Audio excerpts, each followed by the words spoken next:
Bonjour et bienvenue dans cette formation gratuite pour vous qui vous intéressez à devenir architecte d'intérieur ou décorateur. Donc ce qu'on va voir dans cette vidéo, dans cette formation, c'est les fondamentaux de la conception, de la construction et aussi qu'est-ce qui fait qu'on se lance à son compte. C'est aussi le côté entrepreneurial qui nous manque beaucoup et ça on va le voir, tous ces éléments pour que vous puissiez avoir un business vraiment dans lequel vous vous êtes épanoui et dans lequel vous vous sentez bien et qui vous correspondent. Vous vous posez la question de lancer votre agence, très bien, mais est-ce que vous avez conscience qu'en France, d'après les dernières statistiques, environ 50% des nouvelles entreprises échouent dans les 5 premières années? Il faut bien se rendre compte que gérer sa propre agence d'architecture intérieure, c'est aussi savoir diriger une entreprise. Et souvent, la passion pour la décoration, elle seule, ça ne suffit pas. Il faut vraiment apprendre à gérer un business en solo, savoir diriger son entreprise. Et il y a beaucoup qui se lancent un petit peu à corps perdu dans leur passion, sans avoir les compétences déjà techniques, mais ça encore, la plupart pensent à y remédier, mais aussi sans avoir conscience qu'il faut maîtriser des compétences en gestion, tout simplement, d'entreprise. Savoir gérer à la fois la compta, trouver des clients, etc. C'est le genre de choses qu'on oublie. Et pourtant, il faut aussi se former à ça. Donc, l'architecture à l'intérieur, pour que ça fonctionne, il faut avoir toutes ces facettes-là. Sinon, elle risque de ne pas survivre après 5 ans, voire après 1 an ou 2. Êtes-vous au bon endroit? C'est la question que vous posez à ce moment de la vidéo. Donc, vous êtes au bon endroit si vous n'avez jamais travaillé dans le design, c'est-à-dire que cette formation, elle est faite pour vous si vous êtes complètement débutant ou débutante, que vous avez la passion pour la décoration, mais pour l'instant, vous n'êtes pas formé, vous savez pas maîtriser ni les logiciels, ni la technique, etc. Là, la formation, elle est pour vous, vous êtes au bon endroit, on va voir toutes ces compétences.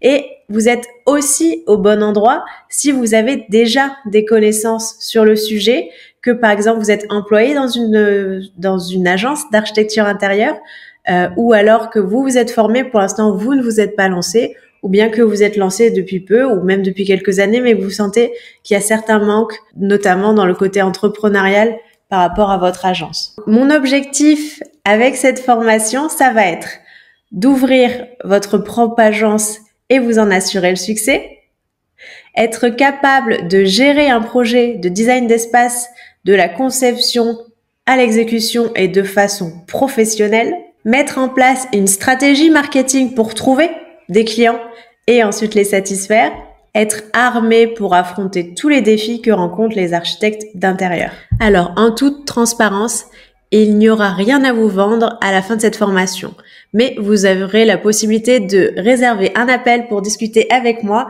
et savoir comment je pourrais vous accompagner au mieux dans ce projet de devenir architecte d'intérieur. Qui suis-je et d'où je viens?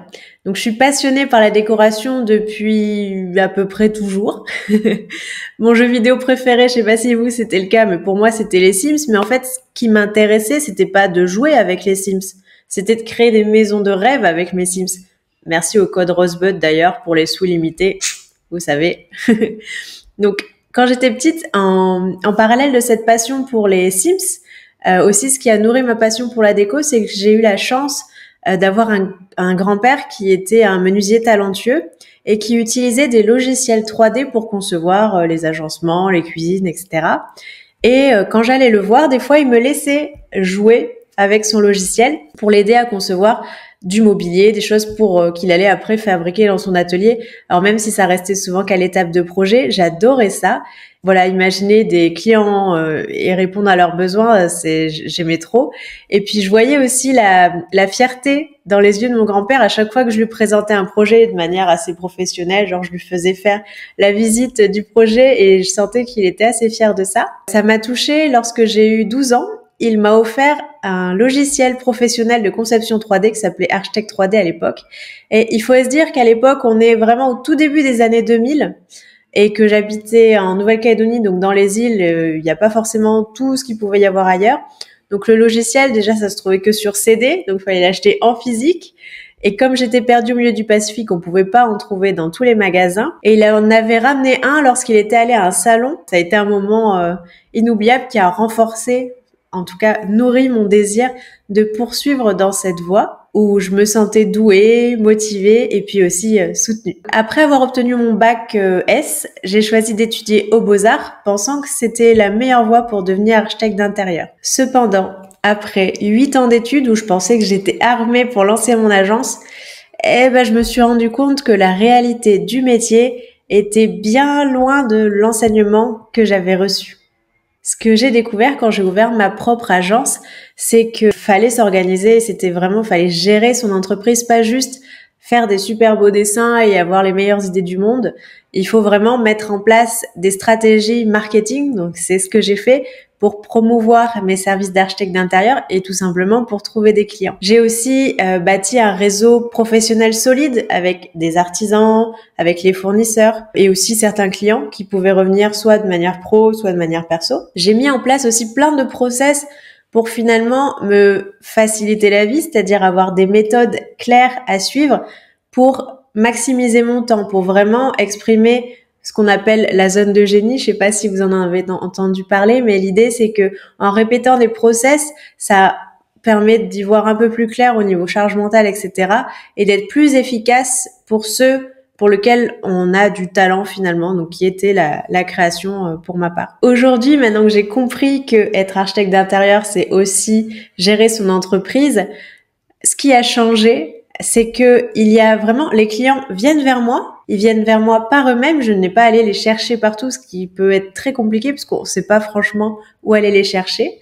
Et aussi avec tous ces process que j'ai mis en place, je gère mieux mon temps. C'est vraiment très agréable de pouvoir planifier sa journée. Alors, il y a toujours des imprévus, il faut s'y préparer, mais d'être maître de ce qu'on fait, de son temps. Avec mes processus d'organisation aussi, ma charge mentale, elle s'est considérablement allégée.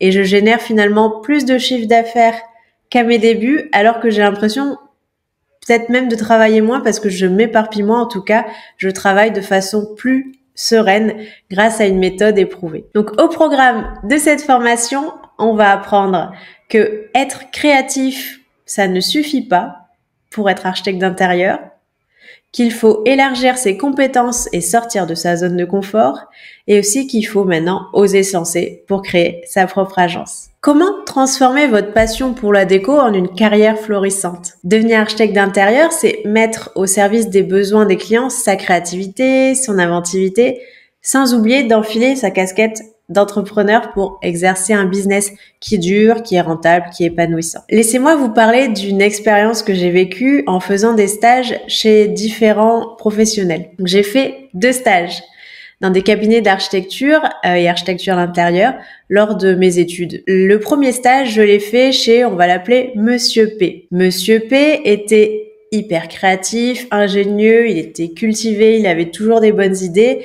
il avait ce qu'on appelle un bon coup de crayon, mais très honnêtement, il ne savait pas gérer ses chantiers. Les délais étaient explosés, tout comme les budgets, les relations clients étaient tendues, avec les artisans encore pire, plus personne voulait travailler avec lui. Il n'avait pas vraiment de stratégie pour se faire connaître. C'était, on va dire, un petit peu le bazar à tout point de vue. Quelques années plus tard, j'ai fait un second stage chez, on va l'appeler Monsieur M. Monsieur M était un conducteur de travaux dans le bâtiment, dans menuiserie à la base, et il est devenu architecte d'intérieur, sans faire forcément de formation dans le domaine, hein. Mais il avait vraiment aussi du goût, bien entendu, peut-être un peu moins de créativité que Monsieur P, mais par contre, il avait une organisation solide parce qu'il connaissait le métier artisan et il avait des connaissances en planning, en chantier, etc. Les budgets, ils étaient respectés, du coup les clients étaient satisfaits et puis surtout il y avait une bien meilleure ambiance de travail. On n'arrivait pas en réunion de chantier un peu tout le monde sur les dents et prêt à se taper dessus. C'était plus apaisé car tout le monde se respectait, était honnête les uns envers les autres et c'était vraiment beaucoup mieux. Il avait des process pareils très clairs et vraiment une vision pour son entreprise. À votre avis, qu'est-ce qui s'est passé? Eh bien, aujourd'hui, Monsieur P a fait faillite, alors que Monsieur M, lui, il s'est développé. Et il s'est tellement développé, Monsieur M, que finalement, il a fait prospérer son agence jusqu'à devenir la plus grosse agence de la région. Donc, on l'a vu, être créatif ne suffit pas pour devenir architecte d'intérieur. Je rêvais de devenir architecte d'intérieur et en 2008, année de mon bac, je me suis renseignée sur les différentes formations qui existaient. et j'ai opté pour la formation qui me semblait la plus complète. J'ai fait une prépa art, donc qui prépare au concours justement des écoles d'art, et j'ai étudié ensuite le design d'espace pendant 5 ans aux Beaux-Arts, à la fois de Toulouse et de Lyon. Et en plus du design, ce qui m'avait passionné, pourquoi j'étais passée par les Beaux-Arts, c'est que j'ai pu apprendre la sculpture sur bois, sur métal, la photo, le dessin, la peinture, l'aquarelle, la scénographie d'exposition, et j'en passe et des meilleurs. Donc c'est des années où j'ai travaillé très dur. C'était vraiment enrichissant. Mon diplôme de designer d'espace, lui, était reconnu par le Comité français des architectes d'intérieur. Mais pour moi, ça suffisait pas parce que finalement, il me manquait le côté conducteur de travaux que me maîtrisait Monsieur M, notamment dont on parlait tout à l'heure. Donc ce que j'ai fait, c'est que suite à mon expérience chez Monsieur M, et alors que je me sentais pas suffisamment armée pour la partie suivi de chantier, j'ai complété mon cursus par une formation dans la conduite de travaux dans le bâtiment tout corps d'État, pour maîtriser la conception, on l'avait vu, mais aussi l'exécution d'un projet. Donc j'ai appris à chiffrer des projets en placo et en peinture. J'ai appris les normes sur le carrelage, j'ai appris les dessins techniques, les structures béton, le risque amiante, même le bornage d'un terrain avec un géomètre. Bref, après tout ça, j'ai aussi travaillé 4 ans dans une société de maîtrise d'œuvre d'exécution pour vulgairement bouffer du chantier en fait. Se dire que j'allais voir beaucoup de situations qui allaient me permettre de me nourrir professionnellement. Donc, après 8 ans d'études, 4 ans d'expérience professionnelle, j'étais certaine d'avoir toutes les compétences pour lancer mon agence. Et en fait, j'ai réalisé que j'utilisais à peu près 5% de tout ce que j'avais appris. Et paradoxalement, il me manquait encore beaucoup de connaissances. Donc, notamment sur la gestion d'une entreprise. Et j'ai compris qu'être architecte d'intérieur à son compte, c'est aussi savoir gérer son business, trouver des clients, les satisfaire, et savoir comment se rémunérer à la hauteur de la valeur qu'on apporte à ses clients. Aujourd'hui, j'ai structuré mon agence, j'ai élaboré des stratégies marketing, j'ai conçu des process pour m'organiser, gérer mon entreprise.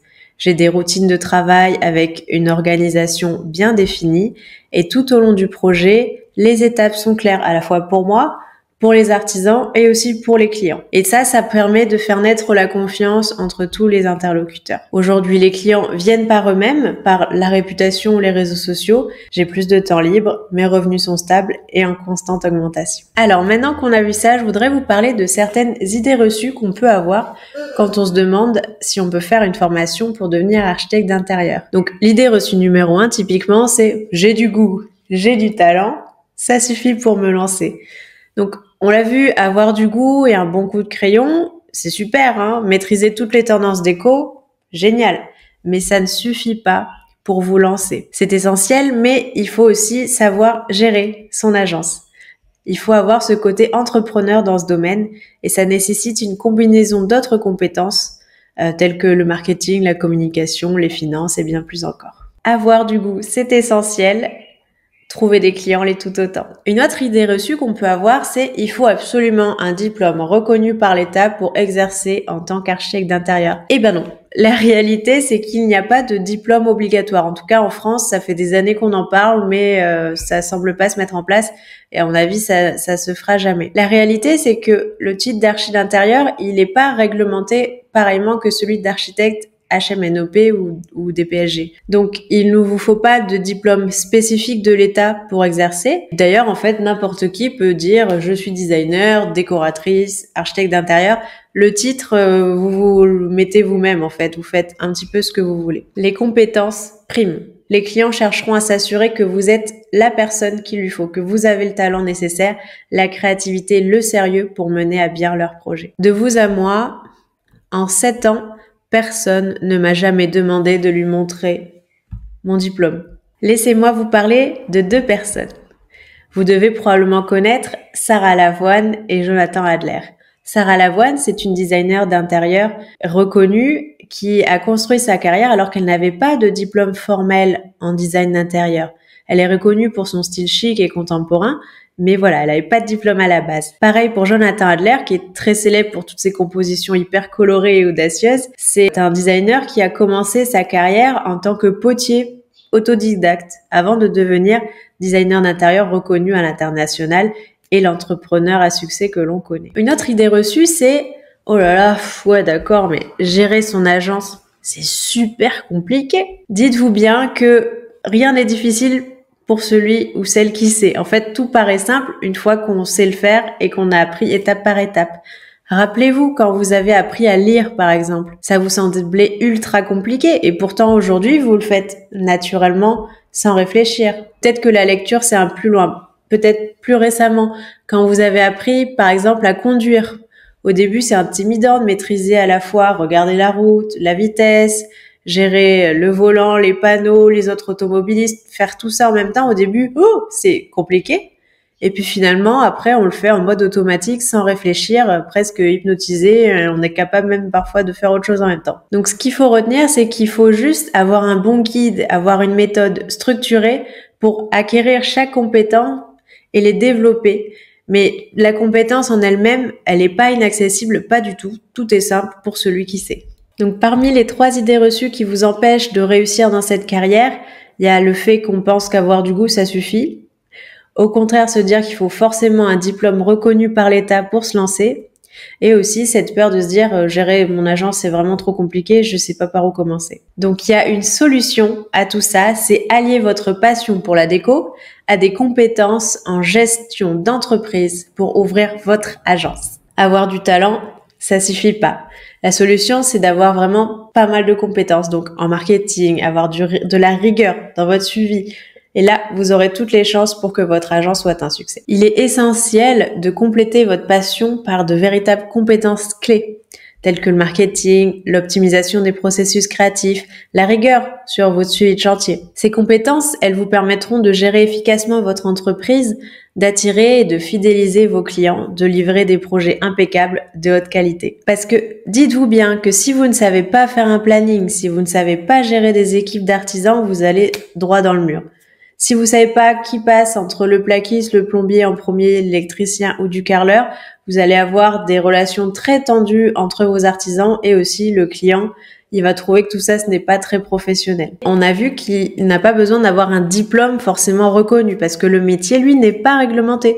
Il faut avoir les compétences pour avoir la légitimité d'entreprendre, mais pas nécessairement de diplôme reconnu. En fait, c'est votre savoir-faire qui compte beaucoup plus qu'un diplôme. Donc, ce qui compte, c'est vous, votre talent, votre travail, vos compétences. Gérer son agence, c'est trop compliqué. Non.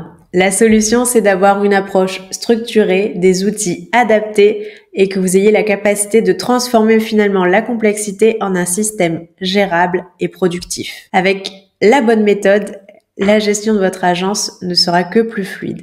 Cela inclut l'organisation des tâches, la gestion des délais, la coordination des différents intervenants, la relation client, la gestion des finances aussi de l'entreprise. Structurer votre agence pour alléger votre charge mentale, c'est vraiment essentiel. Et comme toute compétence, ça ne s'invente pas, ça s'apprend.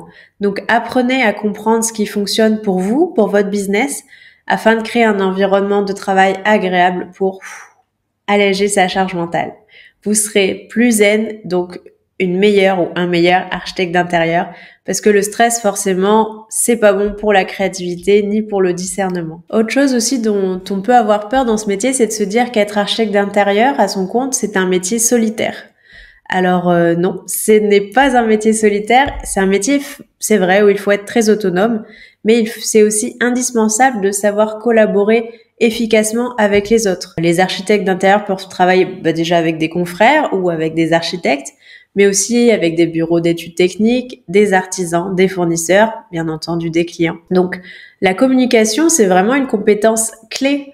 Il n'y a aucune sécurité de l'emploi, c'est une situation professionnelle instable. Ça, c'est quelque chose que j'ai déjà entendu. Donc, c'est faux. La stabilité de votre métier, finalement, si vous avez de la discipline et de la méthode, elle sera là. Vous inquiétez pas.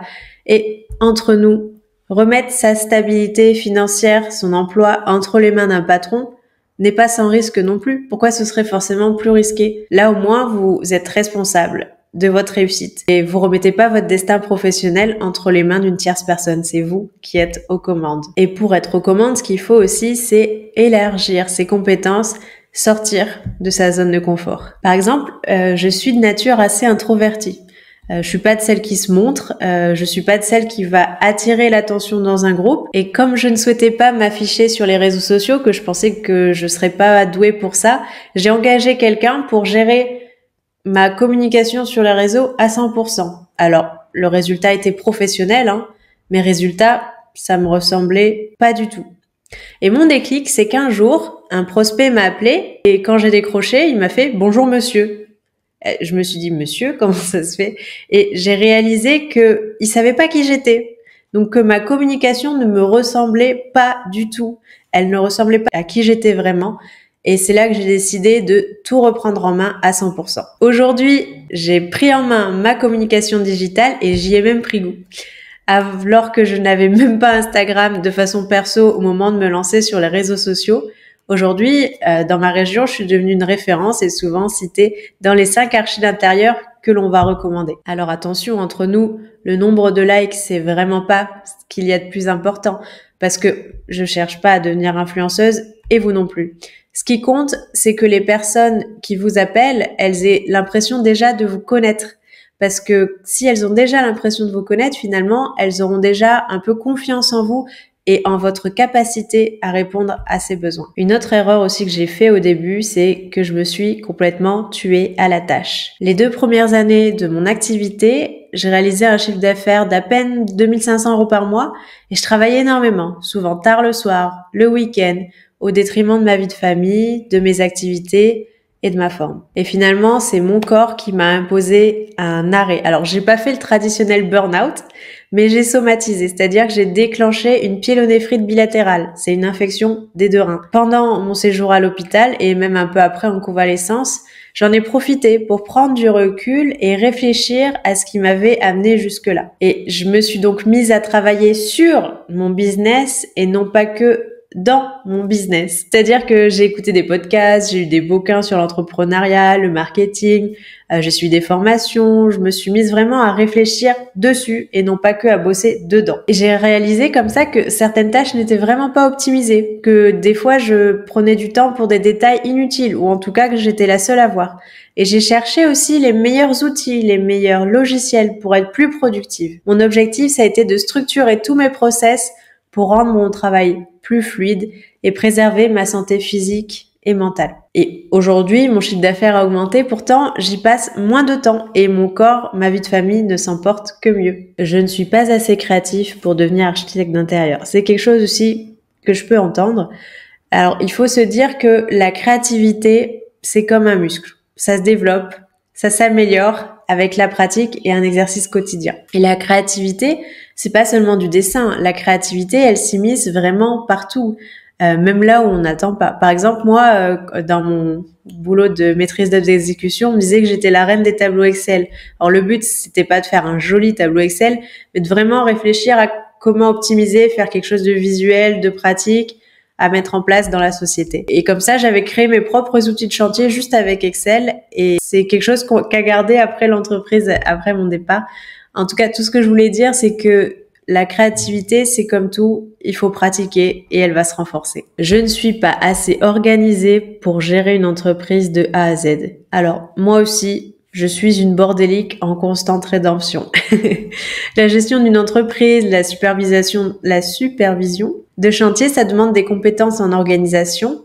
Mais ces compétences, encore une fois, elles peuvent être acquises et améliorées avec les bonnes stratégies et les bons outils. Établissez une routine quotidienne. Soyez discipliné dans votre approche de travail. Une bonne organisation personnelle, ça se reflète aussi dans la gestion de votre propre entreprise. Donc, utilisez des outils de gestion comme Notion, Trello pour vous organiser dans vos tâches. Ces outils permettent de garder une vue d'ensemble et une vue claire pour ne rien oublier. Et enfin, il faut oser se lancer pour créer sa propre agence. Quand je me suis lancée sur le marché du travail, j'étais salariée dans une boîte de maîtrise d'œuvre d'exécution. Et j'ai vécu la même chose que vous. J'avais peur. J'avais peur de me lancer all-in en ouvrant mon agence. Bien que j'étais pas épanouie, j'étais pas heureuse, mais voire j'étais même malheureuse dans mon travail. Et après un différend avec mon ancien patron, j'ai quitté mon emploi. Mon déclic, c'est que voilà, ça se passait pas bien, j'ai pensé à moi, j'ai quitté le navire et j'ai ouvert mon agence. Et je me suis alors installée dans le garage de mon père, où je suis actuellement, qui a bien évolué depuis. Et je me suis débrouillée avec les moyens du bord, ce que j'avais à ma disposition pour trouver des clients dès le premier mois. Et aujourd'hui, je gagne bien mieux ma vie en tant que gérante de mon entreprise qu'en tant que salariée. J'ai des revenus stables, je travaille à mon compte et paradoxalement, j'avais peur de ça, mais j'ai vraiment l'esprit plus léger parce que je suis soutenue par une vision claire de ce que je veux, une organisation efficace et j'ai une croissance continue de mon chiffre d'affaires depuis plus de 5 ans. Et aujourd'hui, j'ai vraiment envie vous aider les personnes qui rencontrent les mêmes galères que moi et de vous aider à les éviter ou en tout cas à mieux les gérer si vous souhaitez vous lancer dans ce métier. Donc pour vous aider, j'ai 3 conseils pour vous aider à vous lancer. Donc faire un bilan de compétences. Retenez bien que tout s'apprend effectivement, mais il faut savoir aussi par où commencer. Et il faut savoir être objectif avec soi-même et identifier ses points forts, les valoriser, mais aussi ses axes d'amélioration. Faire un bilan de vos compétences et de voir les aspects du métier qui vous restent à travailler avant de vous lancer. Ensuite, le conseil que je vous donnerai, c'est de prendre des risques calculés. C'est-à-dire, n'ayez pas peur de sauter le pas, de prendre des risques, mais assurez-vous qu'ils sont calculés. Vous pouvez, par exemple, conserver votre emploi actuel, dédier 1 à 2 heures par jour sur cette nouvelle opportunité qui vous attire. Et au fil du temps, vous trouverez vos premiers clients et vous pourrez vous lancer à 100%. Dans une carrière plus enrichissante. Chacun va avoir sa stratégie. Il y en a qui, au contraire, voudront dire « je vais all-in, je quitte tout et je me dédie à fond ». Il faut vraiment s'écouter et faites ce qui vous semble le mieux pour vous. Et enfin, justement, si on est sur le sujet de qu'est-ce qui est le mieux pour vous, il faut trouver un bon équilibre vie pro, vie perso. Pour une entreprise durable, il faut soigner ça parce que vous serez plus productif en vous sentant bien dans votre vie au long terme qu'en vous cramant dès les premières années. Ne faites pas comme moi, ne faites pas comme beaucoup d'entrepreneurs qui ont fait un burn-out ou moi qui ai fait une pile au nez frites. Prenez soin de vous dès le départ. Alors c'est normal d'avoir beaucoup d'énergie à mettre quand on se lance, mais il faut quand même écouter son corps, ses envies, ses besoins pour pas se cramer, avoir des bases saines et évoluer au fur et à mesure. Ne négligez jamais votre santé, votre bien-être et votre équilibre familial. Bien sûr, il y a des sacrifices à faire, mais comme tout, il faut que ce soit mesuré. Et conseil bonus, croyez en vous. Croyez en vous. Votre succès, ça commence ici. Donc, ça paraît un peu bête, dit comme ça, mais croire en vous, c'est vraiment essentiel pour vous lancer et ouvrir votre propre agence. La confiance en vos capacités vous donne la force de surmonter les obstacles et de saisir les opportunités. Et si j'ai pu le faire, vous en êtes capable. Oui, alors, ok, j'en suis peut-être capable, mais la conjoncture économique n'est pas favorable. Alors, c'est une excuse qu'on entendait il y a 5 ans, qu'on entendra encore dans 5 ans. Donc, par exemple, on pense souvent que les opportunités étaient bien meilleures il y a 20 ou 30 ans. C'est un biais qu'on a de se dire c'était mieux avant. Pourtant, entre 2015 et 2022, le nombre d'immatriculations d'entreprises en France a presque doublé. Il y a des opportunités à saisir quand on a les compétences et qu'on a la bonne stratégie. Donc, surtout qu'entre nous, si vous attendez la bonne conjoncture économique pour vous lancer, ça signifie souvent que vous vous lancerez jamais. Donc, croyez en vous. Prenez l'initiative maintenant, faites ça pour vous. Oui, ok, je peux me lancer, bon, la conjoncture économique, mais les clients, ils préfèrent les grosses agences, donc ça va être compliqué, quoi. Alors, non, figurez-vous que les clients, ils préfèrent pas forcément les grosses agences bien installées. Ils aiment bien aussi les petites agences. Pourquoi? Les petites agences, donc petites agences, ça veut dire même parfois qu'une seule personne. Les gens aiment bien, déjà parce que on se dit que on aura un tarif plus compétitif parce qu'il y a moins de charges à gérer, mais aussi que ça peut être un vrai service de qualité. Refaire un intérieur, c'est quelque chose qui est assez personnel, donc ils ont besoin de connecter avec une personne. Les clients, finalement, ils apprécient de ressentir cet engagement personnel que va avoir l'archi d'intérieur à son compte. Et aussi, ce qu'il faut se dire, c'est que ça permet de créer un lien un peu plus direct, un peu plus profond avec une seule personne qu'avec une grosse agence, une grosse entité.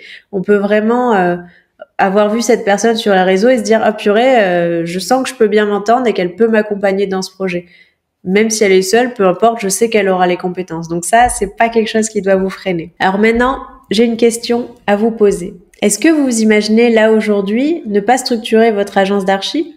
Vous ne réaliserez pas votre plein potentiel. En structurant pas votre agence, vous risquez de ne jamais atteindre le niveau de succès que vous pourriez réellement atteindre. Aussi, vous manquez des opportunités de vous développer. Sans cette structure solide, vous pourriez passer à côté de nouvelles opportunités de projet, de collaboration, de partenariat qui pourraient propulser votre carrière. Et si vous ne vous structurez pas, vous perdrez en efficacité et en rentabilité. Le manque de structure conduit souvent à une perte de temps, en fait, à une inefficacité opérationnelle. Il peut y avoir des erreurs coûteuses. Une mauvaise gestion du temps, ça peut coûter très cher. Ça peut réduire vos profits et, paradoxalement, augmenter votre stress. Et tout ça mis bout à bout, vous allez aussi accumuler beaucoup de frustration et d'insatisfaction. Gérer une agence sans structure claire peut entraîner des frustrations constantes, des relations tendues avec les clients, avec vos collaborateurs, avec les artisans, un sentiment général d'épuisement et de découragement. Mais donc, qu'est-ce qu'il faut concrètement pour ouvrir son agence? Eh bien, il faut maîtriser les logiciels premièrement. Avoir des idées, c'est bien, mais pouvoir faire en sorte que les clients puissent les visualiser, c'est quand même mieux. Et pour ça, il faut maîtriser des outils comme le dessin, la modélisation 2D, la modélisation 3D, c'est indispensable. Ensuite, il faut structurer son entreprise, l'administratif, les assurances, la gestion, etc.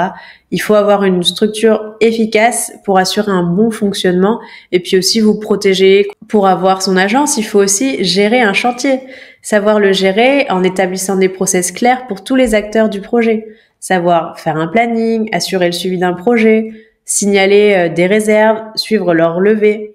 C'est des processus bien définis qui assurent une bonne gestion de chantier efficace et qui va minimiser les erreurs qui peuvent conduire à des retards ou des dépassements de budget et puis surtout à des tensions. Quatrièmement, ce qu'il faut pour ouvrir son agence, c'est établir une stratégie marketing et commerciale.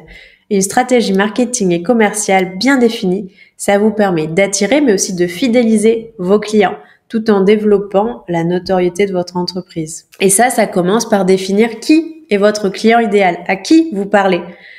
Comprendre ses besoins pour savoir où il se trouve et aller le chercher pour lui apporter votre savoir-faire. Ce qu'il faut aussi, c'est avoir une bonne relation avec ses clients, maintenir une relation qui est satisfaisante pour tout le monde pour créer la fidélisation et aussi générer après des recommandations positives pour qu'il y ait toujours un bon bouche à oreille. Parce que le bouche à oreille, c'est vraiment quelque chose d'hyper puissant pour acquérir de nouveaux clients, en tout cas localement. Et enfin, si vous voulez avoir une agence d'architecture intérieure durable, ce qu'il faut, c'est savoir gérer votre temps, votre charge mentale. Ça va être essentiel pour pérenniser l'agence. Il faut définir des tâches précises, gérer votre planning, pas vous éparpiller et laisser des plumes. Donc, une bonne gestion du temps et de charge mentale, c'est crucial. Ça vous évitera l'épuisement professionnel et ça vous assurera la pérennité et la croissance de votre agence. Pour vous accompagner dans ce projet, j'ai créé le programme Architect Step. Donc, apprenez à faire de votre agence d'archi d'intérieur un business rentable, épanouissant, sans retourner sur les bancs de l'école grâce à la formation Architect Step. Alors, Architect Step, c'est quoi? C'est à la fois donc la formation, savoir que les modules vont être sous forme de vidéos. Ce sont des vidéos explicatives. L'objectif, c'est d'apprendre à maîtriser les outils indispensables pour créer les designs professionnels, gérer les projets, ainsi que votre entreprise efficacement. Et tout ça, on va le faire autour d'un projet, le projet de votre choix, et on va appliquer une série d'exercices concrets. Et aussi, ce qui va être intéressant, c'est que ces exercices, vous pourrez me les partager pour que je vous apporte des remarques sur votre travail. Et ça, c'est essentiel pour avancer dans la bonne direction. Ensuite, Architect Hub, c'est aussi un support. Vous ferez partie d'une communauté active et dynamique où vous pourrez échanger vos interrogations, vos succès, partager aussi vos inspirations, discuter de vos stratégies, de vos problèmes et apprendre à les résoudre ensemble. Cet espace d'échange, il est essentiel pour progresser et s'entraider. Donc avec Architect Hub, vous bénéficiez aussi d'un support quotidien pour vos questions. Elles ne resteront pas sans réponse. C'est un suivi qui vous assure de ne jamais rester bloqué et de pouvoir toujours avancer. Enfin, Architect Hub, c'est aussi du coaching en visio, en direct avec moi. Des sessions qui sont conçues pour répondre à toutes vos questions en live. Que vous soyez bloqué, que vous ayez besoin de conseils ou de n'importe quoi. Donc, la formation, la communauté, le coaching, c'est des éléments qui sont combinés pour faire de la formation Architect Hub une opportunité unique basée sur une vraie expérience d'archi d'intérieur pour vous aider à structurer et développer votre agence en vous assurant un soutien constant et un apprentissage pratique. Donc, si ça vous intéresse, réservez votre appel dès maintenant, votre appel gratuit en cliquant sur le lien ci-dessous. Alors, pour qui est cet appel? Donc, cet appel, il est pour vous si vous souhaitez transformer votre passion pour la déco en une entreprise rentable. Il est aussi pour vous si vous voulez trouver des clients grâce à une stratégie de communication efficace. Pour qu'il y ait cet appel, c'est aussi si vous êtes prêt à travailler autant sur votre business que dans votre business. Réservez votre appel aussi si vous êtes motivé, déterminé, prêt et prête à prendre en main votre réussite professionnelle. Si vous souhaitez aujourd'hui réduire votre charge mentale grâce à une affaire qui roule dans les meilleures conditions possibles. Donc là, aujourd'hui, vous avez deux choix. Soit vous ne faites rien, on s'arrête là, vous ne réservez pas d'appel. Option 2, vous réservez votre appel immédiatement, juste pour voir, ça coûte rien. Allez, réservez cet appel gratuit en cliquant sur le lien ci-dessous et choisissez votre créneau. J'ai vraiment hâte de faire votre connaissance et de pouvoir répondre à toutes vos questions, vous aider à accomplir ce projet. Je vous remercie de m'avoir écouté tout le long de cette formation gratuite. Je vous dis à très bientôt. Prenez bien soin de vous. Ciao.